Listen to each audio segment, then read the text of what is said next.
It's time to Get Your Geek On with Dave Gramillion. And here we are. Once again, we are owning Saturday night geeky style. I am Dave Gramillion, and welcome to Get Your Geek On, where we will talk Star Wars, Star Trek, DC, Marvel, video gaming, really all things geek that have dominated this little world of ours. See, geek is not really what it was 20 or 30 years ago. Geek is in. Geek is very in. Geek is now mainstream, and we are here to talk the latest and greatest that is geek right here on 9:30 a.m. Talk Radio and 9:30 a.m. TheAnswer.com. If you're listening to us on radio, congratulations. You have found the very best talk radio show for geeks. If you're listening to us on the website through the streaming, 9:30 a.m. TheAnswer.com, thank you. If you're listening to us on iHeartRadio, thank you very much. If you're listening to us on the podcast, I already talked about the podcast is also 9:30 a.m. The Answer, also on the SoundCloud app. If you found us on YouTube, thank you. If you found us on Facebook, thank you. If you found us on Instagram, thank you. And of course, there's always the Twitterverse. I think that covers that. I think, golly, man, we are just everywhere. We have just exploded, and I love it. This is episode number 23. And tonight, we are going to talk about a large number of things. We are going to have Taylor Gray. Taylor Gray of Star Wars Rebels fame. The character he plays is Ezra Bridger. You can call him, for sure, the main character of Star Wars Rebels, now in its third season. We will be hearing from him on a number of issues. We also have some other Star Wars notes we want to get to, including Life Day happened on Thursday. So we want to, just give a little nod to the Star Wars holiday special. No, we are not going to, well, I guess maybe mourn it, maybe is a little bit of a better phrase, but we'll get to that. Can we do what George Lucas did and just forget about it? I wish, but it's one of those, it's like Manos, the Hands of Fate, or Birdemic, or The Room. It's one of those that's so bad it's good. No, it's not. This is so bad that it's actually worth mentioning how bad it is. It really is. Okay. I mean, if you thought The Phantom Menace was bad, if you thought Attack of the Clones was bad, if you thought Jar Jar Binks was bad, you haven't seen the Star Wars Holiday Special. I've seen the He-Man and She-Ra Holiday Special. I saw that too, actually. That was nice. kind of cool. We also have a slew of DC news. Yeah, we do. We haven't talked a lot of DC on this show. We did a review of Suicide Squad. We talked Batman, Superman, but we haven't really talked a lot of DC in depth. Well, that's going to change tonight. Yes. This is going to be a fantastic show for all DC fans because might as well just call that part the Goose Show, really. Yeah, at that point, it's not to say that I am inept when it comes to DC news. It's just that there's only so much geekiness you can involve yourself into and speak about it on a professional level. And let's face it, I know my Marvel. I know your Star Wars. I know my Star Wars. I know my Star Trek. I know my Doctor Who. I know my Dungeons and Dragons. I know my Minecraft. I know my Nintendo. I know a lot of things, but DC I'm a little weak Speaking on. of Doctor Who, yes, The Power of the Daleks came out tonight. Yes, the animated BBC America. Yep, and there was an event over at the Palladium here in town where they got to watch one of the lost episodes in animated form. Fathom Events did that nationwide. Yes. I think a Regal here in town, Regal or two, got it as well. It might have been, but I got that from the Whovians of San Antonio. They were having a little event out there. Okay, so let's go ahead and introduce myself. I am Dave Gramillion. I am your host. I will be your guide to this journey of geeky awesomeness. With me, as always, is Goose when he's not kidnapped by Austinites and forced to eat. That only happened once. That only happened once. Lousy breakfast tacos. May happen again in January. I'm not entirely sure. We'll see. Peter is on hiatus currently. He's got a new gig, so he is training for that. He'll be back, though. Not to worry. He'll keep me in check at some point, I'm sure. We'll get in a fist fight. It happens. I want to talk also briefly. I want to give a special shout out and remembrance and sympathy to the family of Melody Tolar. Melody was a San Antonio cosplayer who recently succumbed to cancer. Long, prolonged fight is from what I understand. Very sad. Our thoughts and prayers certainly go out to her family on her death. Well, there's no real good segue out of that, but we do have a contest that we're offering between now and December 1st of this year, in case anyone was listening to the podcast like in June of next year. We have a contest going on that I'm very excited about. As a run-up to Rogue One, I am giving away a Jyn Erso and a Rey Funko Pop action figure. I'm giving them both away. Their number is 138 and number 119 if you're collecting that sort of thing. And I want to give them away. I will ship anywhere across the globe for free. You don't have to worry about shipping. If you're out of the United States, that's okay. I will ship anywhere, and I will cover the cost. No problem. But here's what you got to do. First, you go to our Facebook page, which is facebook.com/GYGOofficial. Like the page. That's one entry. Then you find the post, which is pinned, and I've given links to our Instagram, Twitter, YouTube, and the podcast. You get one entry for the Facebook, the Instagram, the Twitter, and the YouTube.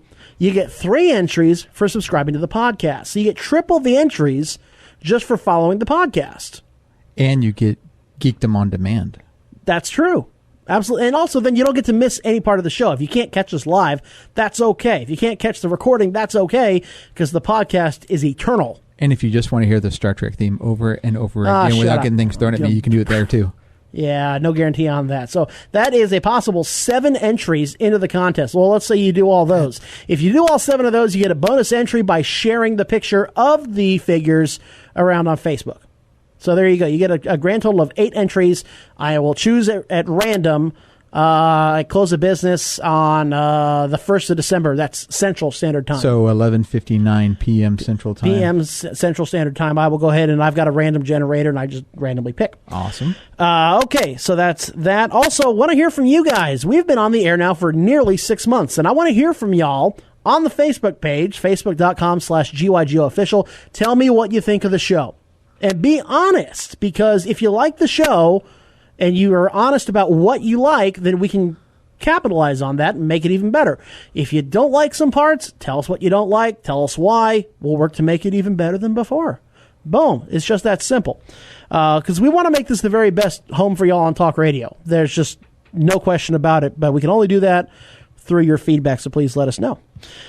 All right. So with that being said, and without further ado, we have a guest that is going to be speaking to us here on air. Please welcome Mr. Taylor Gray.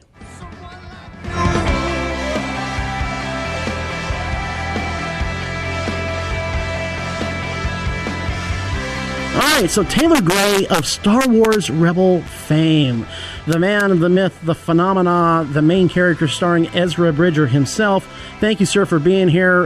We really appreciate you taking the time here on 9:30 a.m. The Answer. Oh, thank you guys for having me. I'm stoked to chat some Star Wars. It's a beautiful day, and it'll be a good time. All right, so let's get right down to it, and I want you to talk a little bit about the evolution of the Ezra character. This is a character who started out as a street rat. Essentially, that's what he was called in the pilot episode. But now he is definitely not that. He's rocking the crew cut. He's got the green saber. He's dueling with Sith Lords from the movies. So talk about his evolution. Who is he now as opposed to where he came from? Ezra has been such a fun character to play for that reason alone. Just the fact that we've been able to grow him over the seasons. And he has truly evolved from this young, as we were calling it, street rat kid who had this innate ability, which is the Force, but it was kind of unbridled and he didn't know how to use it. And then joining forces with the Ghost crew, he learned through Kanan, which is pretty cool. And yeah, now, I mean, he's getting his first lightsaber busted up by Darth Vader. That's just the coolest thing to ever happen, to get into a duel with Darth Vader, even though completely unmatched. And now in season 3, you're right, he's grown even more. The scary thing is that now that he's such this force, no pun intended, he is being pulled by both sides. I mean, the whole storyline with Maul, we see that Ezra has these tendencies to possibly waver the other way, and that's going to be the test through season 3 to see what ends up happening with him as he keeps growing in his powers and ability. And the responsibility is weighing on him now that Kanan is, not that he's less capable, but he can't see. So we now need someone to step up. And Ezra is kind of ready for that position and becomes more ready through the experience of just doing it. Now, I'm not asking you to violate any kind of non-disclosure agreement or betray any trust just in case Kathleen Kennedy is listening to this show. But you mentioned how he's kind of swaying back and forth between the light and the dark. Have you ever heard the theory that Ezra is Snoke from The Force Awakens? Oh, I've heard the theory. We have been on panels, and Dave Filoni's been seated right next to me, and people have asked, and he's like kicking me under the table. And there is no answer for that. I can't say yes or no. nor do I even know. Maybe. Well, yeah, but I just kind of figure y'all have to have a little chuckle at that expense. Oh, yeah, it's funny. Yeah, Pablo has come out and said, he's a whole new character, and I heard from somebody on the set that it was all JJ's idea to come up with Snoke. So I honestly, personally, truly don't believe there is a connection to Ezra, but I figure you yourself, you got to be chuckling just a little bit. Oh my God, they're talking about me as Snoke. I can't believe this. Yeah, it's pretty funny because when the new movie came out, that was when I first started seeing these theories, and there were even some videos explaining it all. And me being just somebody who will listen to anything, I watched one of the videos and I was like, "Whoa, it's believable the way they put that together." But it is funny, and there's so many theories. For every character on our show, it's like, oh, they're related to this person through this and that, and I don't know. Star Wars is great about tying everything together, though, so we'll see what happens. Now, so that's the evolution of Ezra from Season 1 through Season 3 now, but what about your evolution? It wasn't too long ago you were shooting hoops with Kevin Durant on set, and now you're working with Star Wars Legends. You're there with Dave Filoni. You're there with Freddie Prinze Jr. What about your evolution? My personal evolution has been fun. It just seems like everything happens at the right time. The right things come up. When I did Thunderstruck, which you were just talking about with Kevin Durant, I was out of high school and I played basketball growing up, and it was sad because I was working on another show through high school, so I wasn't able to play on my high school team all 4 years. But then, lo and behold, that movie comes out and I get to do that. And I kind of closed up that whole chapter of what basketball was for me in my life. And then as I'm moving forward in acting and learning about story and mythology and how to tell stories through film, sure enough, Star Wars comes along, which is the best, and Dave Filoni being the best storyteller. He just knows all mythology, and just having these talks with him has been so fun behind the scenes of recording the show, just learning about where all these characters in Star Wars come from, what they represent, how it parallels Greek mythology, all these old tales and folklore. It's amazing to be a part of that now and learn from doing it, and also talking to, like you said, Dave Filoni, who is a legend and is creating such great content and is going through for a long time. And I also have to wonder a little bit about Kevin Durant clearly following you out to California now. Right? He's following me out here to Cali. He was stationed out in Oklahoma. It was funny. He did something on the, what was it, Any Given Wednesday with Bill Simmons, and they were like, hey, I got to ask, have you stayed in touch with the kid who you traded powers with? And he goes, yeah, unfortunately, no. I remember we stayed in contact for about 2 months after the movie came out, and then no more. But maybe he's coming back out to California to, rekindle that flame. All right, so we're going to see you courtside at a Warriors game soon. I can almost guarantee it. Oh, yeah, would love that. Let's put that one out into the universe. So you're also working on something else besides Rebels. I'm hearing rumors and little Minox are buzzing in my ear talking about Strange Ones. What is this series? That is a series we've shot the pilot for. We haven't shot too much more since then, but that's a cool show. It's like a funky, how would you describe it? It's like a thriller type of show that has Thomas Ian Nicholas, who I had worked with on a film a couple years ago, Walk Before Mickey, and he's the lead of that. So when more information comes out about that, I'll be obviously talking about that some more. All right, cool. Well, we'll certainly be looking forward to hearing about it. I saw it in your IMDb page, and I'm seeing a couple of websites posting. I'm like, okay, I'm kind of intrigued now. Always interested on that one. So you're playing a hero. The hero in one of the greatest franchises of all time. But is that really your dream role? Have you ever wanted to try your hand at being a villain or a rogue-type character or even a bartender or something? What would you really like to play? Oh, dude, are you kidding? Those would be dreams. I've always thought it would be cool to play a soldier, be like a period piece in a war, or who knows? Hopefully we never go into another big war again, but like a World War II type of soldier. I think that would be very cool. And also, I've always thought playing a real person, someone who was actually like a real person in history. And I got to do that with Walk Before Mickey, and it was fun, but I would like to dive into that more and play some big like a Salvador Dali, someone like that. I just think that would be a dream role to play. So Andrew Garfield, you got to be pretty jealous of him right now, considering that he is playing a soldier, a common person, a man of the earth, really, in the new movie Hacksaw Ridge. Yeah, that was everything I just said together as one. Real person, soldier, period. I mean, that is the coolest thing. I almost saw it yesterday. I'm gonna have to see it this week. I've heard nothing but rave reviews about it. But yeah, that dude's the man. And he played Spider-Man, which that's the coolest. Well, actually, it's kind of funny you mentioned that because, let's see, Disney owns Lucasfilm, which you're a part of, and Marvel, which you just referenced Spider-Man there. If you ever got the call from Kevin Feige over at Marvel Studios and they said, hey, why don't you come work for us for a little bit, which character would you love? It could be voice acting or it could be live on set, but who do you want to be as a Marvel character? Oh, I mean, live on set, that's the dream. I mean, Spider-Man would be the one, and they recast it very recently, and I actually had read for it, along with the thousands of other young actors that they had read. I mean, that would be the coolest, to be Spider-Man, flying through New York, slinging webs. That's pretty awesome. But now, with how many Marvel characters are, there's so many cool ones that have these interesting little things. But, I mean, Spider-Man, since I was young, has always been a favorite of mine, from Tobey Maguire to Andrew Garfield. And now, what's his name? Tom Holland. Mm-hmm. Yep. Should be really cool, man. Plus, Spider-Man always gets the redheads, so, always gets the redhead.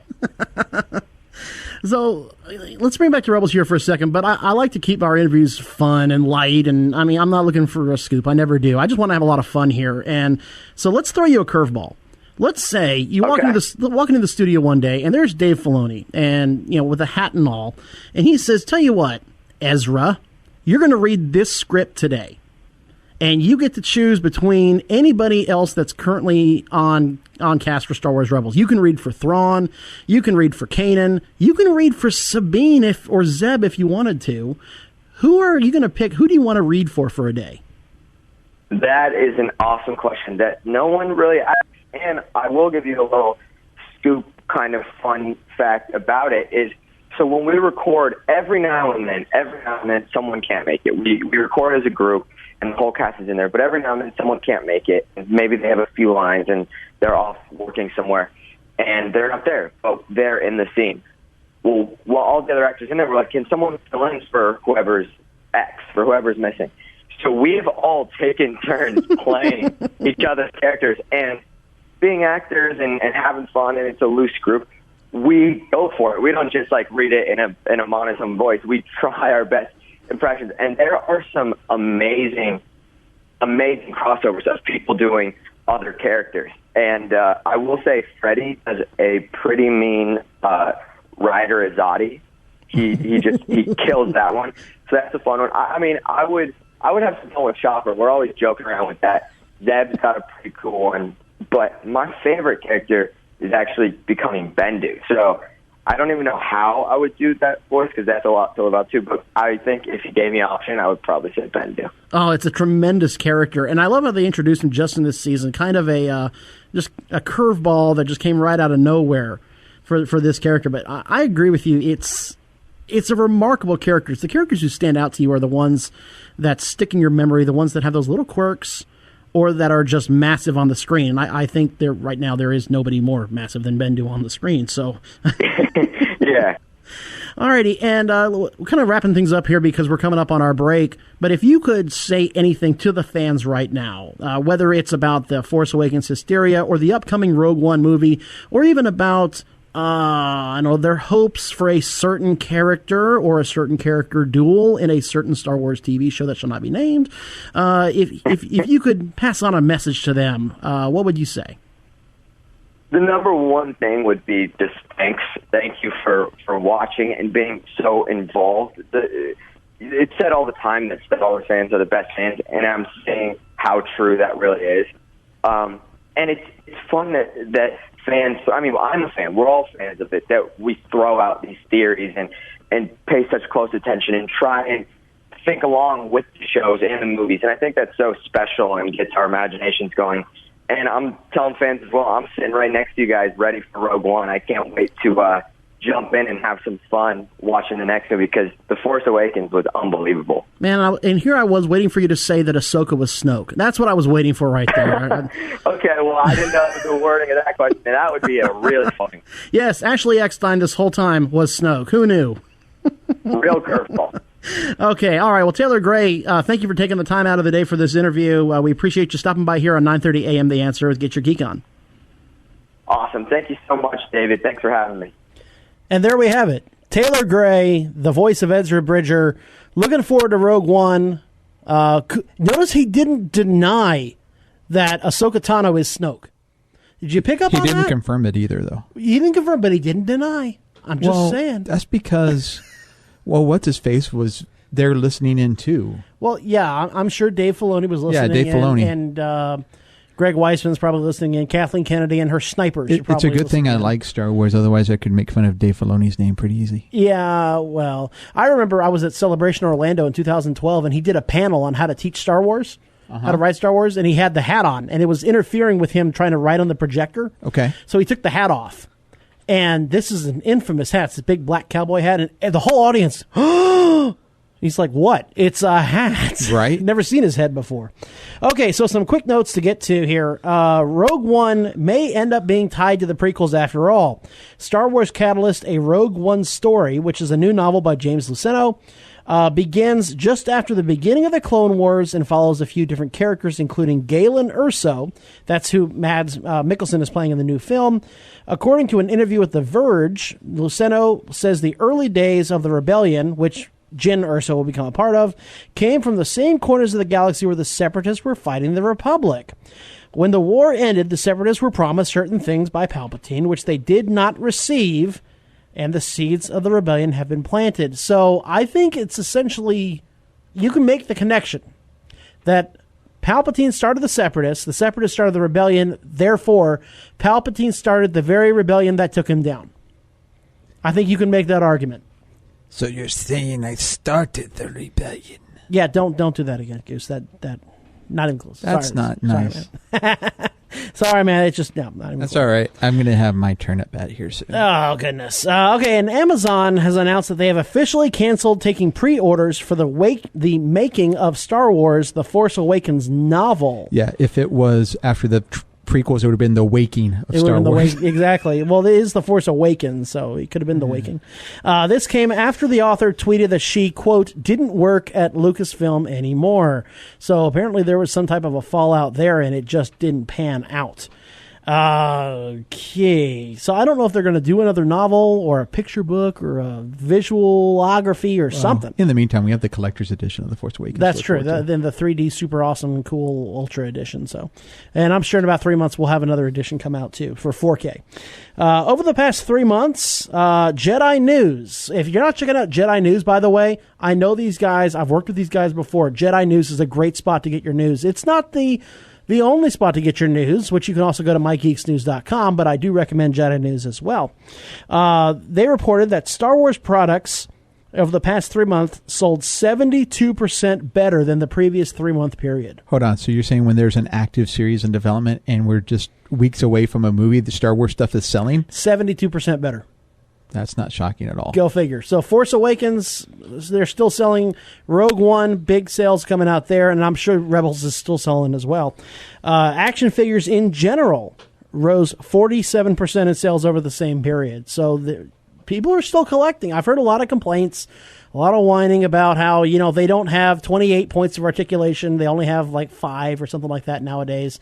We were lucky to get 5 back in the 80s. Back in my day, you had 1. He bent over at the waist, and that was it.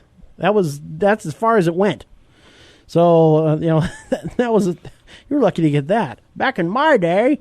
So sales and we liked it. And we had to go up the hill both ways in the snow to get him. Had to pay with Confederate paper money. Because this is Texas, get it? Confederate, it's really old. No, it was rebel paper money. Rebel, right. Oh, we rebelled, and we got our butts kicked for it.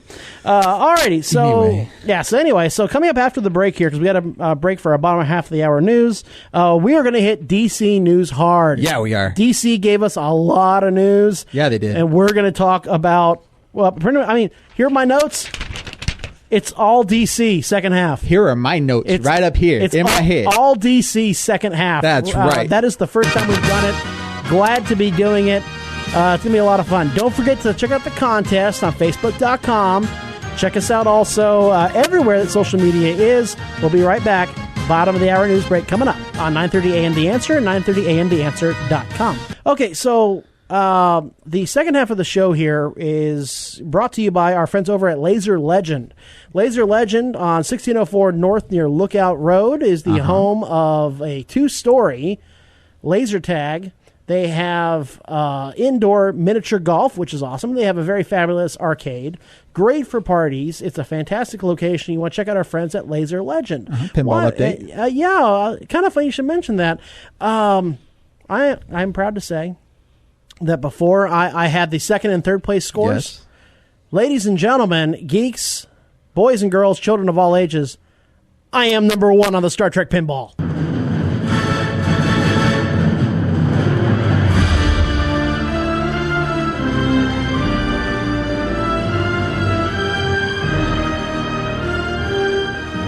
Yes. All right. So I went up to Laser Legend, and I've tried for several weeks now, trying to get the high score in the pinball machine, and I did. So I challenge you, anyone in the San Antonio area, go up to Laser Legend and you try to knock me off.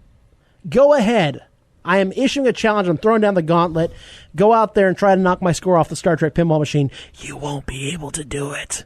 By the way, you put that post up on Wednesday, or Tuesday or Wednesday? Something like that. I've had to wait 4 or 5 days to play that music. Dadgummit. I love it. Okay, so we're going to do all DC news here in the second half because there's a lot of news to talk about. But yes, there is. The theme song that we had before wasn't exactly uplifting or inspiring. So we have 2 songs. Should we play that just so they know what we're talking about? Yeah, let's go just give it a little sample of that. Here's what we had before.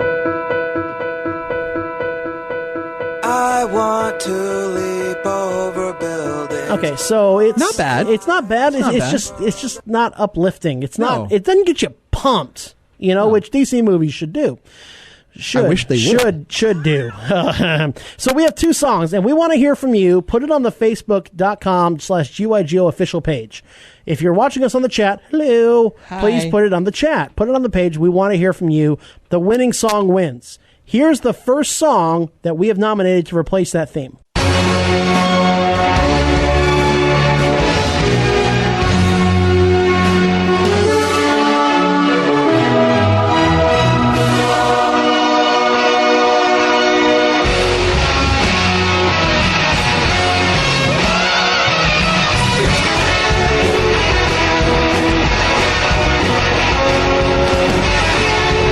Okay, so there's what we have. It's the Justice League theme. Justice League Unlimited. The Justice League Unlimited theme to replace that theme. Here is the second theme. This is the one that I personally picked out as our nominee. Stir, whip, whip, whip, stir. No, whoa. Stir, what? Whip, stir, yeah, that's whip. the link you sent. No. Yeah, no, never, ever play that again. It was Life Day on Thursday. It was Life Day, which is the celebration of the anniversary of the Star Wars Holiday Special.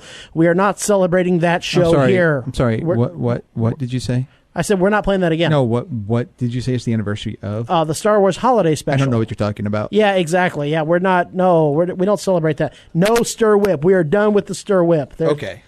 Okay. Seriously now, the second song, if you please. Oh, yeah. Yeah, I'm forgetting what that is. You got to hit play there. Well, I'm trying to remember what it was, to be quite honest with you. We've talked about a lot of different songs here today. We wanted Seven Nation, didn't we? Oh, that one. Yeah. Yeah. No, that was what I played to get us into the show. Well, that's what I wanted for the DC. Oh, okay. This one.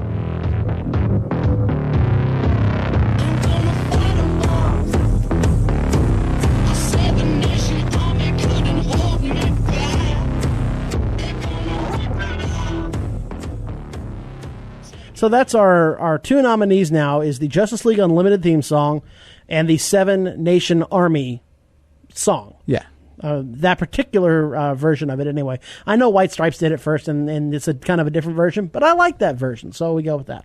So I want to hear from people. Put it in the chat. Put it on the Facebook page. Tell us which one, Justice League Unlimited or Seven Nation Army, should we do for DC? I say Justice League Unlimited. I say Seven Nation Army. So where's Peter when we need him to I know. tie? Thanks a lot, Peter. Gosh. Jeez, that guy. He's gonna have to bring us tacos or something to make up for it. No. Not Austin tacos. No, I'm in San Antonio tacos. Good. Okay, so with that being said, we're pretty much already in here, but we want to take a minute to remember on this day of days, on Thursday. That's right. That's right. It was Thursday. This week of weeks, on Thursday, was the 24th anniversary of the death of the greatest superhero of all time.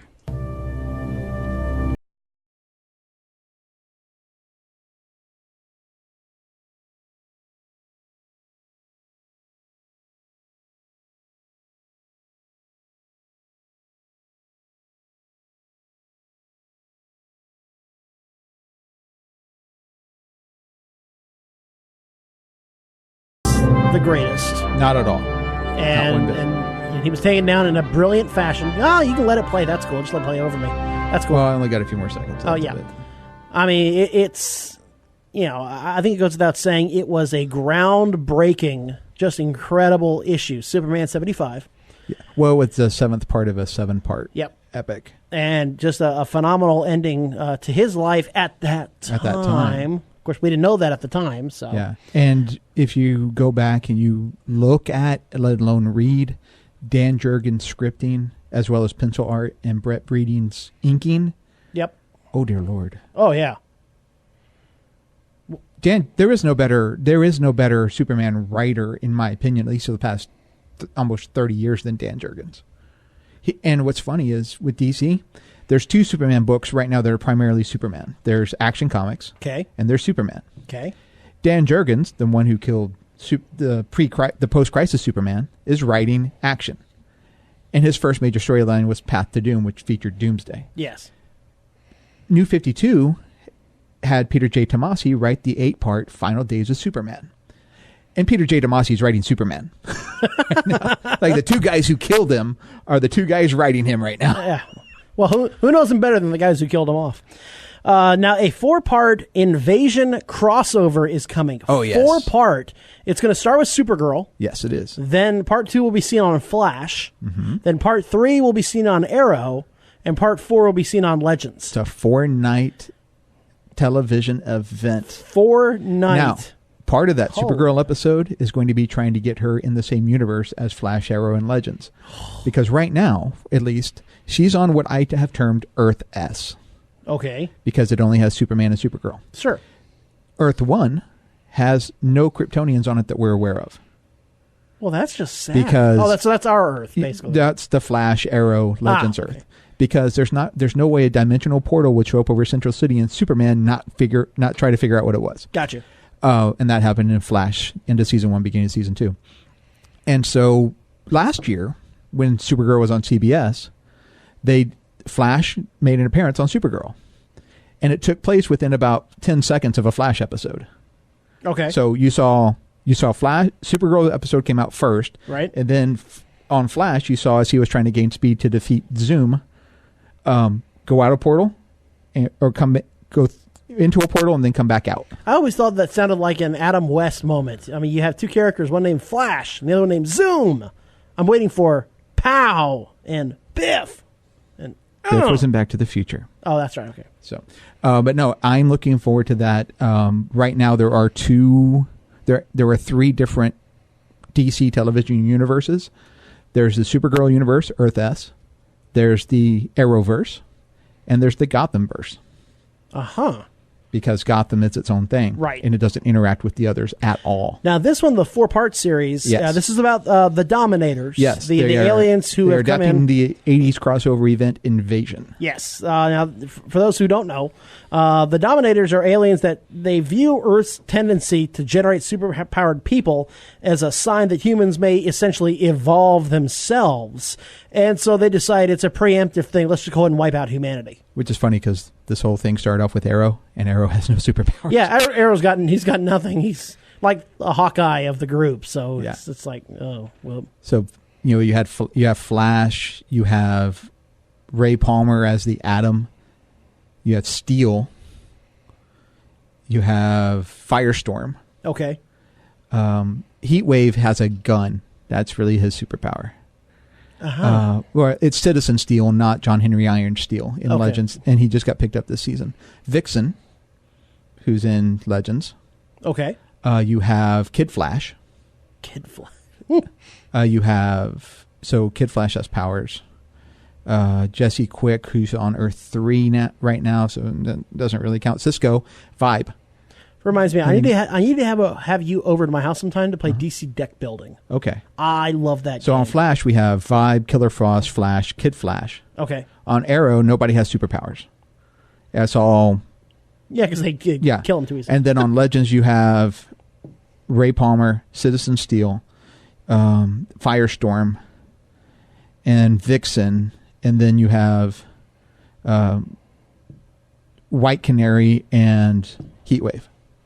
And we also learned that coming up, Supergirl is also going to meet Cyborg Superman. Yes, which I'm interested to see how they do that, because there have only been 2 Cyborg Supermen in DC.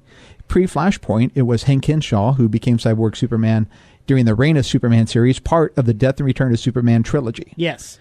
And then which confused the hell out of everybody when it came out. And then in the New 52, Cyborg Superman is Zor-El. Okay. After Brainiac got to him. Makes sense. And right now, that Cyborg Superman is currently appearing in the Supergirl series by DC Comics, part of the Rebirth event. Okay.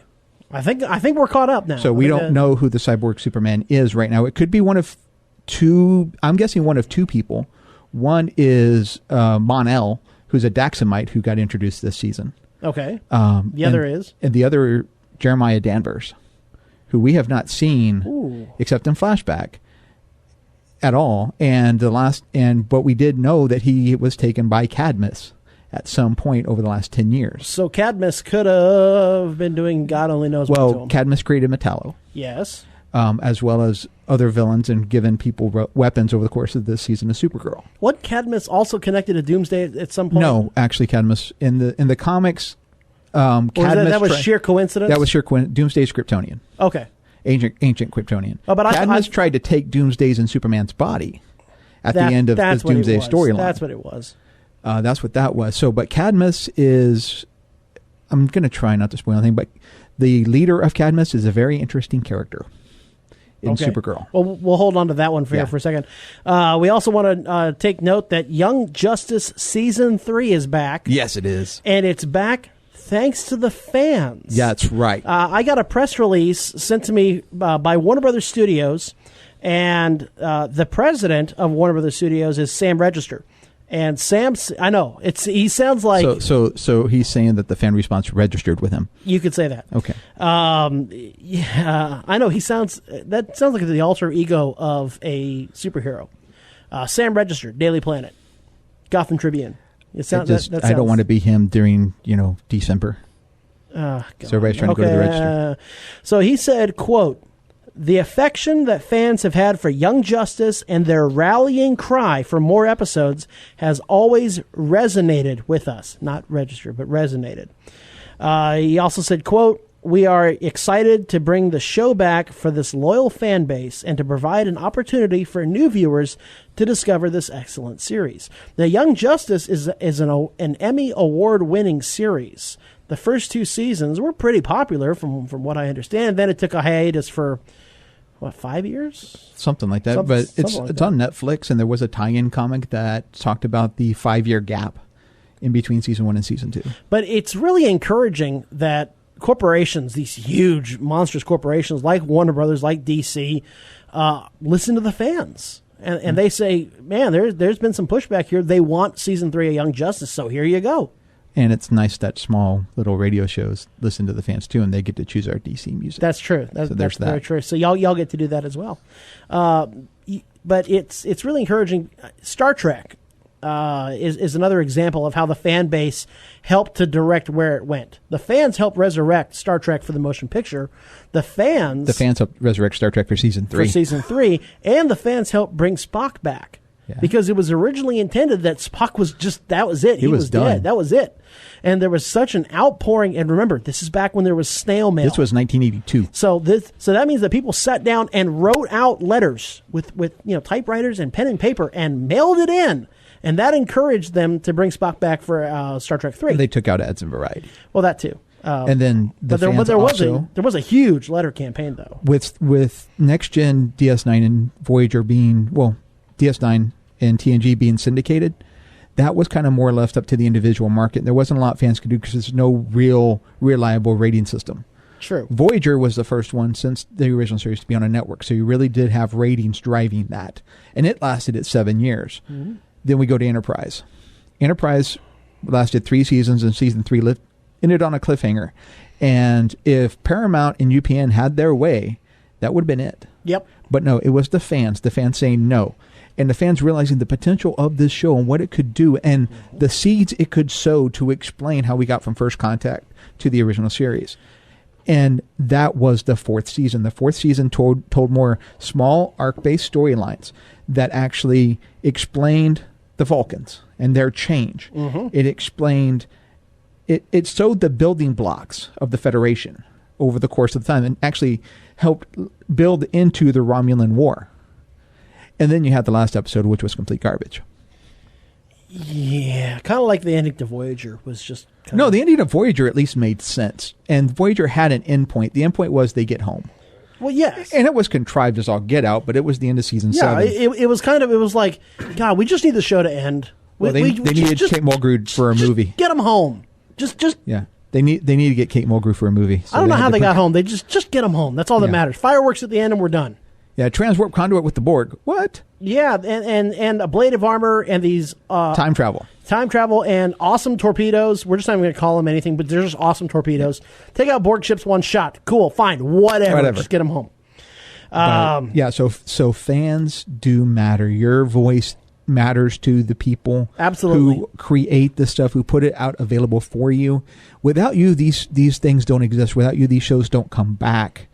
And so remember, if there's a show that you enjoy that you want to have continue, please, you need to let those creators, those people who are involved, and their sponsors know. So go to Laser Legend every weekend and let them know you heard about it right here on Get Your Geek On 9:30 a.m. The Answer. Absolutely, and let us know. Let us know you like the show. Let us know you post your Laser Legend scores, people.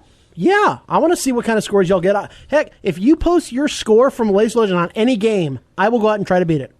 That's right. I'm going to say it right now. You post a score on any game out there, and I will try to beat it. And if you beat his score, I will play any of our already played music of your choice. There we go. So I'll play Krypton. Giving back to the people. Yes, that's what we do. So moving on in our DC news. Moving on, Justice League Dark. Yeah, that one. Dark. It will be the first Justice League film. It's going straight to Blu-ray, but it's going straight direct to digital. Direct to disc. Yeah, it will be the first Justice League film and the second DC Universe animated film to get the R rating. Yeah, with Killing Joke, I understand it. You think this is kind of the Deadpool effect, though? No, I really don't. The DC movies have been PG-13 for a long time. It started with Superman Doomsday. Yeah, oddly enough. Yeah, of course. Adam Baldwin was a really good Superman, by the way. Yes, he was. And ever since Flashpoint, the Flashpoint Paradox, most of the DC animated movies have been PG-13. The Flashpoint Paradox? Yeah, that was what got us from the herky-jerky continuity of DC original movies to the connected New 52 universe. Everything that has taken place in the DC universe since Flashpoint Paradox, outside of Gods and Monsters, has been in the New 52 realm. Okay. So we're talking all the Batman movies. We're talking War, Throne of Atlantis. We're talking Teen Titans versus Justice League, and even here in Justice League Dark. And Justice League Dark was actually a creation of the New 52. Mm-hmm. You had Justice League, you had Justice League Dark, and Justice League International that kicked off the New 52 back in 2011. And it's going to be more of the magic-based heroes. You're going to have Constantine and Zatanna, Madame Xanadu. Mm-hmm. Dead Man's going to be part. of that, or at least he was in the comics. So probably limited Superman then, because Superman's weakness, besides kryptonite, is magic. Right. And, of course, you're going to have the Justice League be the ones that said, guys, we can't handle this. We need to bring in the magic people to handle it. Exactly. So they are going to team up with John Constantine, which, as far as I know, correct me if I'm wrong, but he's got a limited run in previous Justice League adventures. To the best of my knowledge, he's never been in a movie. Not in any to the movie best at of my all. knowledge. Of course. Now, he had his own series on NBC for a season, and he made at least one appearance in Arrow. And, of course, there was the movie with Keanu Reeves where he was, I swear, every time he said the name, it was John Constantine. Whoa. That was, every time he said it, if you want to try and make a good Keanu Reeves impression saying John Constantine, don't keep your teeth closed the whole time and then talk. My name is John Constantine. That's just how it goes. Now, I did read the Justice League Trinity War, which involved Justice League of America, and Justice League Dark, trying to figure out what to do with things. And it was a very good event in the New 52, and it's very seldom you can say that about New 52, that something was a good event. Dark Side War was a good event. Dawn of Atlantis kind of got Aquaman's story going on. Okay. But there wasn't a whole lot of good in the New 52. Final Days of Superman was probably one of the best Superman stories of that whole run. I credit Peter J. Tomasi with that. He's a good writer. He covered all 8 parts across like 4 or 5 different books, which is really cool. Now, we're trying to get a handle on the whole DC universe, because a lot of people know the Marvel Cinematic Universe, the MCU. They know that backwards and forwards by now. The movies are insanely popular. Even the not-so-good ones, a lot of people still went out and saw them. And then it kind of got a little weird with the TV series tie-ins. Like, if you hadn't watched Agents of S.H.I.E.L.D. and then you watched Age of Ultron, you're like, wait a minute. What are we doing? Who are these guys? Why are we fighting them? How did they get the scepter? How did that even happen? So a lot of people were kind of confused by that. Stay for the end of every Marvel movie. Don't leave until the lights come up. That's a rule. That too. So let's try to get a handle on the DC universe here. Okay, so going forward, we're not talking about the Dark Knight trilogy. We're talking about after that. Talking Man of Steel forward. We're talking Man of Steel forward, which there isn't a lot of. 3. Like 3 or 4 movies. So we have Man of Steel, which is another origin story for Superman. Yes. Another. It's like the third. Well, really, it's only our second origin story in the theaters. Yeah, but a lot of movies, they also kind of reference back. Superman 2 flashback, yeah. Yeah, I think Superman Returns also did some flashback a little bit. there. So we got Man of Steel, and then Batman Superman. By the way, if I have to see Thomas and Martha Wayne on the ground one more time in the movie theater. Oh my God, I'm so sick of Batman's origin story. If we have to go through the alley scene again and watch his parents get shot, I'm done. I mean, I'm serious. God almighty. Because we've got Michael Keaton. Yep. We've got Christian Bale. Yep. And we have Ben Affleck. Yep. And of course, we have the Gotham series, which is where that whole series started. Of course. And plus, there was the video. The Batman VR starts off in the alley. Seriously? From Bruce's point of view. My goodness. So we have those two. We have Suicide Squad. We have Wonder Woman coming out next year. Right. Justice League and The Batman. The Batman. Thanks a lot, Ben Affleck, for making that epic title. His Batman was fine. I'm not worried about that. Oh, we didn't really get to see too much of it, so it's okay. So we got those Less 6. is more. And now we have the Arrow series. Right. And then the connected universe of Flash and Legends. We have Flash and Legends, which are Tomorrow, independent, but connected. No, they're all connected. Well, yeah, but I mean, it's not like, they run into each other. No, they don't do it all the time. Yeah, so you have the Flash series, you have Legends of Tomorrow series, and you have the Supergirl series. Supergirl series, which is its own separate universe right now. So DC has 4 series going on right now. 5. Gotham. Oh, yeah, that's right, Gotham. Hella. And Marvel has Luke Cage. 1 on television. They have 1 on television. Which one's on television? Agents of S.H.I.E.L.D. Oh, yeah, that's still running. I stopped watching after like season 1. This year's Ghost Rider. Yes, Ghost Rider. Okay. Agents of S.H.I.E.L.D. And then we have Daredevil, Luke Cage, Daredevil, Jessica Jones. And Iron Fist coming soon. And of course we know that they have a slow movies coming out also. Gee whiz, man, this is the day of days, isn't it? It's awesome for comic book fans everywhere. Heck yeah, it is. This is gonna be fantastic. And DC, now all this news about DC came out like the last week. I know, and starting in the middle of December, beginning of December, in the comics, Justice League versus Suicide Squad. like a 9-part or my 11-part God. epic. Oh, incredible. Covering, it's going to have its own limited series as well as crossover into Suicide Squad and Justice League. All right, so that'll wrap up DC news there for a while. It'll wrap up the show. Gracious, today. my God. That's an incredible amount of DC news. Woo. So, We have to do Starlight Pit, like, double dose next week. Yeah, we'll have to do double dose Starlight Pick next week. Special thanks to Laser Legend for sponsoring the show. Always appreciate the sponsors that we have. Always. Yes. So big time shout out to them. Check them out, 1604 North on Lookout Road, not too far from I-35. Want to remind everyone to check us out on YouTube, Instagram, Twitter, and the podcast on 930amtheanswer.com. Next week, though, Thanksgiving would have already passed. So make sure you have a safe and happy Thanksgiving, everybody. Stay geeky and get your geek on every single day.